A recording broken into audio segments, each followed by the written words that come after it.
एक दिन ना नबी करीम सल्लल्लाहु अलैहि वसल्लम घर में तशरीफ़ फरमा थे और तबीयत मुबारक बड़ी एशाश बशाश थी। जब कभी आज़ाब की आयत आती थी तो गम उम्मत में परेशान हो जाते थे, और कभी रहमत की आयत आती तो फिर हुजूर का चेहरा पहले से भी ज़्यादा रोशन नज़र आता। हज़रत आयशा सिद्दीक़ा रज़ी अल्लाह तआला अन्हा फरमाती आज बड़े हशाश बशाश थे, तो मुझे फरमाने लगे आयशा तेरे साथ एक बात करूँ। मैंने कहा हुजूर मेरे तो नसीब जाग गए, ज़रूर करें।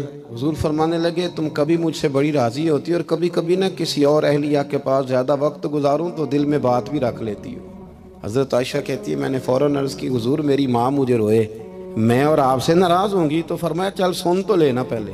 या रसूल अल्लाह सल्लल्लाहु अलैहि वसल्लम हुक्म फरमाए।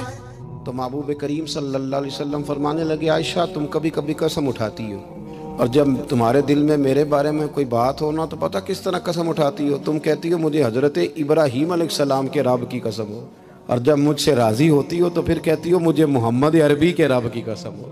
हज़रत आयशा सिद्दीक़ा कहती हैं सरकार ने बात की तो मैं आँखों से रो रही थी और लबों से हंस रही थी, और मैं अर्ज़ कर रही थी या रसूल अल्लाह आप इतना ज़्यादा ख्याल फरमाते, जुमलों का ख्याल, एहसास कि कोई क्या सोचता है क्या कहता है। हमारे अंदर तेज़ी से घरों के अंदर पूरी जंग लग जाती है, अम्मा जी की और बेगम साहबा की पूरी जंग, और दोनों ने जीतना है।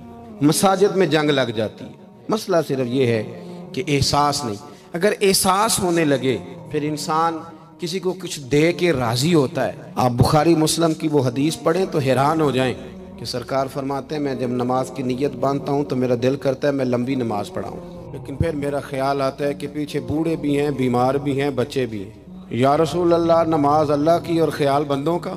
फरमाया मैं बूढ़ों, बीमारों और बच्चों का ख्याल करते हुए अल्लाह की नमाज को मुख्तसर कर देता हूँ। एहसास जब पैदा होता है, एहसास, फिर उसके अंदर तवानाई आती है।